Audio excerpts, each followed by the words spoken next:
नारे तकबीर, नारे तकबीर।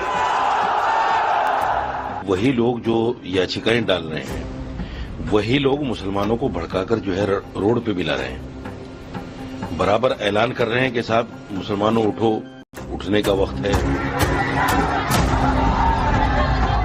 ऐसा ना हो कि आपके लिए कब्रिस्तान भी मिलना मुश्किल हो जाए। 6.5 महीने से रो रो कर पुकार कर कह रहा हूं, देखो ये आफत आने वाली है।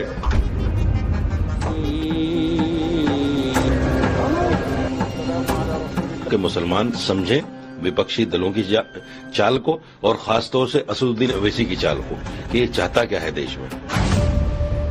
सुप्रीम कोर्ट में वक्फ का मामला, फिर सड़क पर क्यों उतरे भाईजान?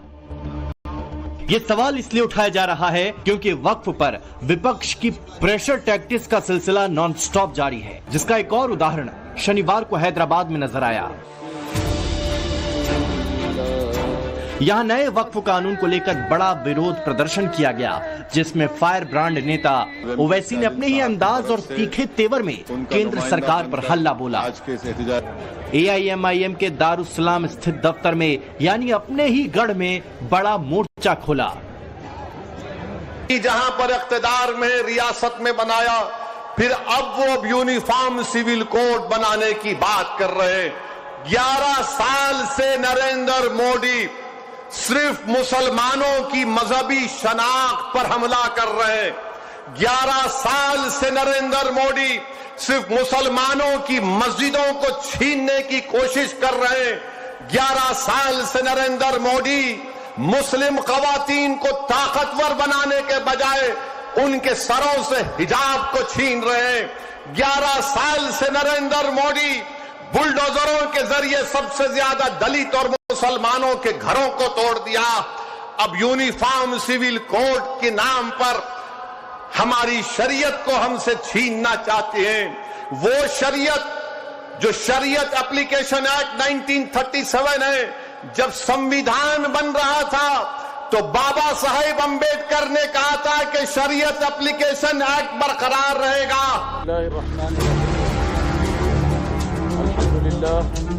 ओवैसी के इस शक्ति प्रदर्शन में क्या कुछ हुआ, बड़े मुस्लिम नेताओं ने क्या कुछ कहा, उसकी पूरी डिटेल आपको आगे विस्तार से देंगे। लेकिन बड़ी बात यह है कि all India Muslim personal law board की अगुवाई और AIMIM चीफ असदुद्दीन ओवैसी की रहनुमाई में वक्फ संशोधन बिल को लेकर ये शक्ति प्रदर्शन तब किया गया जब सुप्रीम कोर्ट में मामला चल रहा है।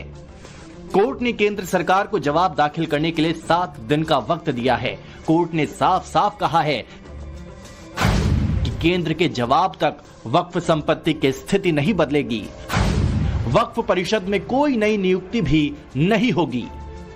इसलिए सवाल उठाया जा रहा है कि क्या ये प्रदर्शन कोर्ट पर दबाव बनाने के मकसद से किया गया। यूजर को कबूल कर लिया है और वक्फ के मैनेजमेंट में मुसलमानों की नुमाइंदगी हो, इसको कबूल करने का इंदिया दिया है। इसलिए अब एहतजाज करने की जरूरत नहीं है। याद रखिए, ये धोखा है, गलतफहमी। कोर्ट ने इस कानून को अभी मुकम्मल तौर पर रद्द नहीं किया है, बल्कि वक्ती राहत दी है। हम ये जरूर उम्मीद रखते हैं कि हमारी अदालत आलिया इंसाफ से काम लेते हुए इस पूरे कानून को रद्द कर देगी, लेकिन अभी हमें मुतमईन नहीं होना है। सवाल ये भी कि वक्फ के विरोध में ओवैसी का ये जलसा क्या मोदी के खिलाफ माहौल बनाने की कोशिश है? क्योंकि जब सुप्रीम कोर्ट में वक्फ पर सुनवाई 5 मई को होनी है, तो शहर शहर प्रदर्शन और विरोध बैठकों का क्या मतलब?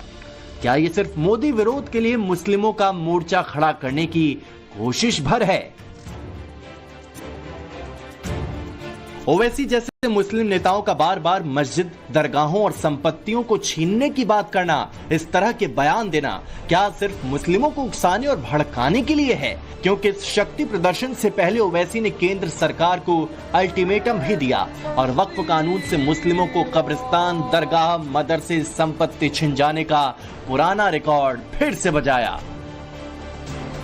आप तो प्रॉपर्टीज छीन रहे ना, और फिर आप इवैक्यू वक्फ था उसको निकाल के आप बोले गवर्नमेंट कस्टोडियम देखेगा, वो वक्फ से निकल गया। कौन सा आपका प्रोविजन है जो आप बोल रहे हैं कि प्रॉपर्टी वक्फ की बच रही है? आप मेरे खिलाफ गाली दीजिए, मुझे जो करते करिए, आप गोली चला दीजिए, कोई परवाह नहीं, मगर मैं जो कह रहा हूं वो झूठ है सच है बताओ ना।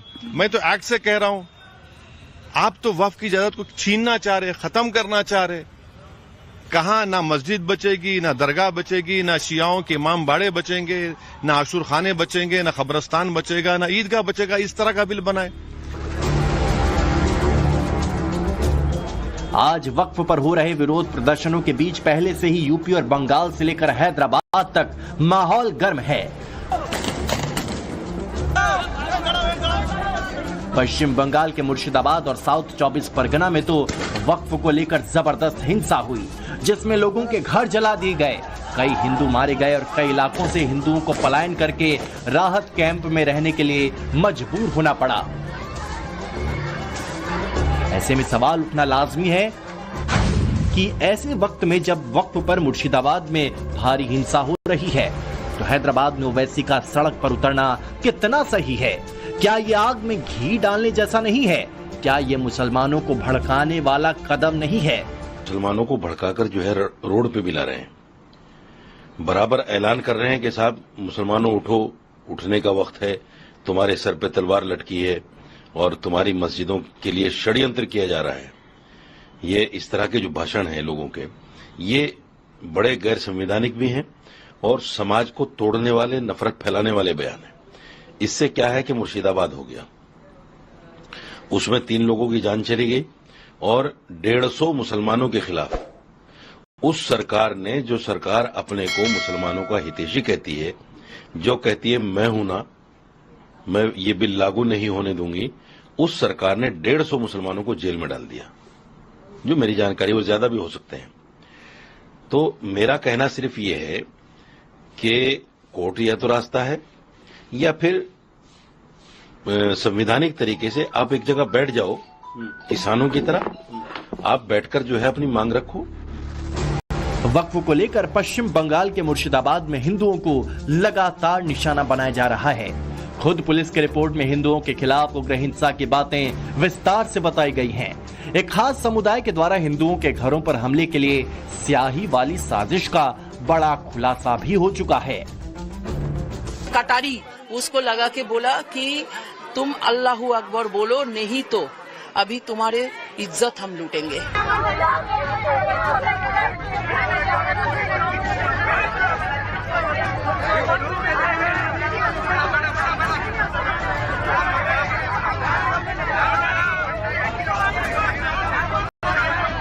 हम लोगों का जान का कोई कीमत नहीं है। यहाँ पे घर में घुस घुस के मर रहा है। ऐसे वक्त में वक्फ पर बड़े विरोध प्रदर्शन कर हजारों लोगों को जुटाना, मुसलमानों को प्रॉपर्टी छीनने की बातें करना, सुप्रीम कोर्ट का फैसला आने से पहले माहौल बनाना कहां तक जायज है? ओवैसी वक्फ पर ऐलान जंग कर रहे हैं। वो कह रहे हैं कि वक्फ पर वो मुसलमानों के हक की लड़ाई लड़ रहे हैं। वो कह रहे हैं कि ये कानून असंवैधानिक है। मोदी सरकार नया वक्फ बिल मुसलमानों की संपत्तियों को बचाने के लिए नहीं बल्कि लूटने के लिए ला रही है। तुम और हम इस दुनिया से जाएंगे तो आरएसएस वाले अगर तुमको खंदे पर लेकर गए कब्रिस्तान में, तो फिर अंदर जाने के बाद जब फरिश्ते पूछेंगे कौन है तेरा रब, तो तुम क्या मोदी बोलोगे या अल्लाह बोलोगे? देख लो इस बात को। हम तो अल्लाह ही बोलने वाले हैं और बोलते रहेंगे। अल्लाह ही हमारी मदद करेगा और अल्लाह ही इनको शिकस्त देगा इंशाअल्लाह ताला। हम तौहीद परस्त हैं और हमको फख्र है इस बात का कि रब्बे कायनात जिस चीज का मालिक अल्लाह है, मोदी कह रहे हैं कि उसका मालिक अल्लाह नहीं रहेगा। अब मोदी आप खुद देखोगे अल्लाह कैसा बता देगा अपना जल्ले जलालहू। आप देखेंगे, आप इसको, इस कानून को तुमको वापिस लेना पड़ेगा। जिस तरह हमारे किसान भाइयों ने हमको रास्ता दिखाया, हम उसी रास्ते पर एहतजाज करेंगे। जब तक कानून वापिस नहीं होगा, भारत में पुरअमन एहतजाज होगा। जिस तरह से सुप्रीम कोर्ट में वक्फ कानून का मसला होने के बावजूद इस पर जबरदस्त माहौल बनाया जा रहा है, उसे देखते हुए सियासी गलियारों में ये सवाल भी उठ रहा है कि देश में मोदी बनाम ओवैसी करके क्या मुस्लिम वोटों के नाम पर कोई नया प्रयोग चल रहा है? क्या विरोध प्रदर्शन की सारी कवायद, ये पूरा खेल सिर्फ मुस्लिम वोटों को अपने पाले में करने के लिए है, क्योंकि चुनाव दर चुनाव ओवैसी शिकस्त पर शिकस्त खाते जा रहे हैं? इसके अलावा मुस्लिमों का ही एक बड़ा वर्ग ऐसा भी है जो नए वक्फ बिल के साथ खड़ा है, बिल की अच्छाइयों को समझ रहा है, वक्फ के नाम पर सालों से होने वाली लूट खसोट को भी समझ रहा है, जो वक्फ विरोध के नाम पर होने वाले अराजक प्रदर्शनों की खुलकर मजम्मत कर रहा है, हिंदुओं के खिलाफ हिंसा का विरोध कर रहा है, वक्फ के बहाने मुसलमानों को बरगलाने की हकीकत समझा रहा है और मुस्लिम वोटों की रहनुमाई का दावा करने वाले असदुद्दीन ओवैसी जैसे नेताओं की राजनीति को भी नकार रहा है। मुसलमानों को, मेरे नौजवानों को, मेरे समाज के लोगों को आप सड़कों पर लाकर उनको पत्थरबाज साबित करने की कोशिश मत करो। उन पर टैग लगा हुआ है कि मुसलमानों पर कि ये पत्थरबाज हैं, दहशतगर्द हैं, आतंकवादी हैं। मैं उन पर से ये टैग हटाना चाहता हूं। मैं चाहता हूं कि मुसलमान समझें विपक्षी दलों की चाल को और खासतौर से असदुद्दीन ओवैसी की चाल को कि ये चाहता क्या है देश में। खुद प्रॉपर्टी कब्जा करे बैठा है और मुसलमानों को सड़कों पर निकाल रहा है। सरकार से मैं ये भी अपील करना चाहता हूं कि जितने लोग मुसलमानों को सड़कों पर लाने की बात कर रहे हैं, सबसे पहले इनकी प्रॉपर्टियों की जांच हो, इनके पास वक्फ बोर्ड की प्रॉपर्टियां कितनी हैं और वो तुरंत इनसे ली। सुनिए, ये जगह जहां बैठे हुए ना हम, यहां पर तिरंगा लहराता है, समझे ना। यहां पर जिन्ना की रूह भी नहीं आ सकती। अब इन लोगों को बड़ी मोहब्बत है जिन्ना से, ख्वाब में भी जिन्ना को देखते, होश में भी देखते, चलते उठते बैठते सांस लेते, ये लोग देखते हैं उसको, हम तो नहीं देखते। अगर मैं संविधान की रोशनी में कह रहा हूं कि आर्टिकल 14, 15, 25, 26, 29 का वायलेशन हो रहा है, तो मैं तो संविधान की बात कर रहा हूं ना। आप तो उन लोगों की बात कर रहे हैं जो इस देश को एक ही मजहब, एक ही आइडियोलॉजी में डुबो देना चाहते हैं। मुझ में उनमें ये फर्क है। आप मुझे गाली दीजिए, मैं जो सवालात उठा रहा हूं वो तो वाजिबी सवालात है। मुस्लिम संगठनों के साथ ही एआईएमआईएम चीफ असदुद्दीन ओवैसी वक्फ पर टस से मस होने के मूड में नहीं है। हैदराबादी भाईजान संविधान बचाओ वक्फ बचाओ का नारा लगा रहे हैं। क्लियर एंड कट कह चुके हैं कि जब तक कानून वापस नहीं लिया जाता तब तक मुसलमान विरोध प्रदर्शन करते रहेंगे। वो पूरे देश में इस मुद्दे को लेकर मुसलमानों में अलख जगाने का दावा भी कर रहे हैं। संसद से लेकर सड़क पर ओवैसी ने इस मुद्दे पर मोर्चा खोला हुआ है। वो सुप्रीम कोर्ट में कानूनी लड़ाई भी लड़ रहे हैं, लेकिन बिहार में उनकी पार्टी के विधायक बीजेपी की भाषा बोल रहे हैं। ये बेईमान लोग, ये सच बात है कि वक्फ की जायदादों का इस्तेमाल हमारे बहुत सारे मुतवल्लियों ने बेईमानी से किया है। वक्फ की जायदाद को बहुत सारे मुतवल्लियों ने बेचा है। इन बेईमानों के नतीजे में ही ये वबा हमारे सर आई है। आज खटमल मच्छर मक्खी के खातिर घर को आग लगाने का आप मोदी सोच रहे हैं और हम समझ रहे हैं ऐसी जहरीली दवा दो कि ये कम अज कम मच्छर मक्खी जो है ये मर जाए। बेईमानी की इसी शहर में आप देखेंगे वक्फ की बड़ी जायदाद है, जहाँ प्राइवेट दुकान का लोग कब्जा चौक के बगल में जमीन है। मुल्क में ये मसला सिर्फ यही का नहीं है, पूरे मुल्क में। मैं बिहार से गया उस वक्त स्टेट में लोगों ने वक्फ की जायदादों को बर्बाद किया है। इन की वजह से ही है, इन बेईमानों की वजह से।